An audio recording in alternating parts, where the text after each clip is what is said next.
వచ్చిన పాత్రికేయులకు మా మిత్రులు జనసైనికులందరికీ కూడా పేరు పేరున ఉదయపూర్వక ధన్యవాదాలు తెలియజేస్తున్నాను. మొన్నటి రోజున గుంతకల్ నియోజకవర్గం వైఎస్ఆర్ పార్టీ కార్యకర్తలు కొంతమంది ఇస్తూ మీకు జగన్మోహన్ రెడ్డి గారిని విమర్శించే స్థాయి మీది కాదు అంటున్నారు.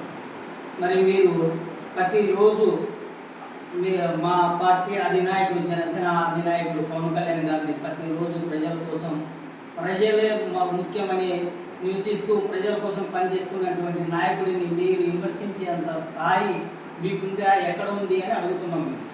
మీరు వైఎస్ఆర్ పార్టీ టికెట్ ఇవ్వలేదు కనుక ఒక కార్యకర్త ఏం చెప్తున్నాడు, నేను 3 సార్లు గుంతకల్ మున్సిపాలిటీలో ఒక వార్డు తరఫున పోటీ చేశాను 3 సార్లు అని చెప్తున్నాడు.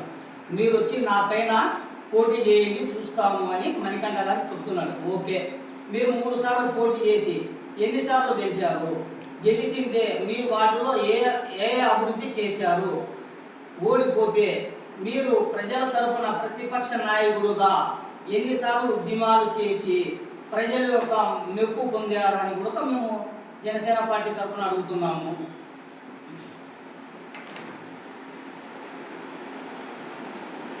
కానీ ఇక్కడ జనసేన పార్టీ గుర్తించి వాసిగిరి మణికంఠ గారికి గుంతకల్ నియోజకవర్గం సమన్వయకర్తగా బాధ్యతలు ఉపచూపింది.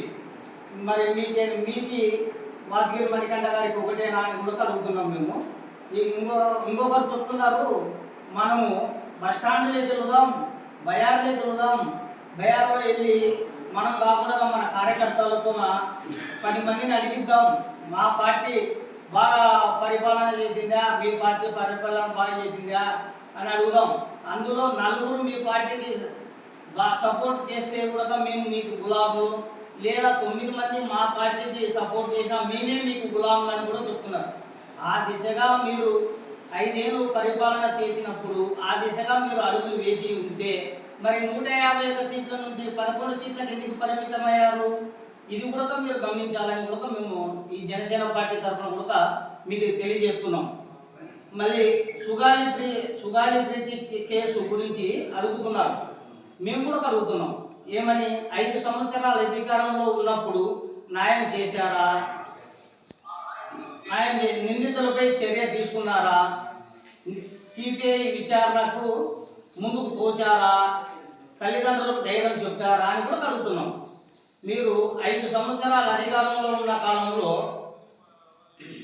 బాధ్యతల పక్షాన నిలిచారా అని కూడా అడుగుతున్నాం. తప్పులు చేసిన వారిని వదిలిపెట్టడం లేదు అని కూడా అడుగుతున్నాం. మా నాయకుడు వదిలిపెట్టడం లేదని కూడా చెప్తున్నాం. ప్రజల కోసం భరోసా ఇచ్చే నాయకత్వం చూపుతున్నారు మా నాయకుడు. పంచాయతీరాజ్ శాఖ మంత్రిగా బాధ్యతలు తీసుకున్న ఏడాదిలోపు ఒకే రోజు 12,000 గ్రామ సభలు ప్రపంచ రికార్డు నెలకొల్పిన ఘనత కూడా మా పార్టీ అధినాయకుడు పవన్ కళ్యాణ్ గారిదే అని కూడా సభాపూర్వకంగా తెలియజేస్తున్నాం. అదే కాకుండా అడవి శాఖ మంత్రిగా తీసుకున్న తర్వాత అడవి ఏనుగులు వలన పంట నష్టం, ప్రాణ నష్టం అరికట్టడం కోసం కర్ణాటక రాష్ట్ర ప్రభుత్వంతో కుంకి ఏనుగులను తీసుకొచ్చి వాటికి శాశ్వత పరిహారానికి ఒక ఏడాదిలోపు మార్గం చూపించిన ఘనత మన ఉప ముఖ్యమంత్రి వర్యులు పవన్ కళ్యాణ్ గారిని కూడా తెలియజేస్తున్నాం. మా నాయకుడు ఉప ముఖ్యమంత్రి వర్యులు పార్ట్ టైం రాజకీయం చేస్తున్నాడు అని చెప్తున్నారు. మరి మా నాయకుడికి మీరు మా నాయకుడికి ఏ ఒక సిమెంట్ కంపెనీ కానీ ఏ కంపెనీలు కానీ లేవు. మా నాయకుడు రాజకీయంలోకి రాకముందు కూడా మా నాయకుడు ఒక వృత్తి సినీ ఫీల్డే. సినిమాలు తీసి కష్టపడి ఆయన సినిమాలు తీస్తూ కష్టంతో సంపాదించినటువంటి డబ్బులని ప్రజలకు పంచడమే మా నాయకుడికి తెలుసు. కానీ మీ నాయకుడికి మాత్రము ప్రజల్ని దోసుకోవడం తప్ప వేరే ఏమీ తెలియదని కూడా మేము ఈ సభాపూర్వకంగా మీకు తెలియజేస్తున్నాం. ఈ అవకాశం ఇచ్చిన ప్రతి ఒక్క వ్యక్తులకు, మా నాయకులకు అందరికీ కూడా మరోసారి హృదయపూర్వక నమస్కారాలు తెలియజేసుకుంటూ సెలవు తీసుకుంటాం.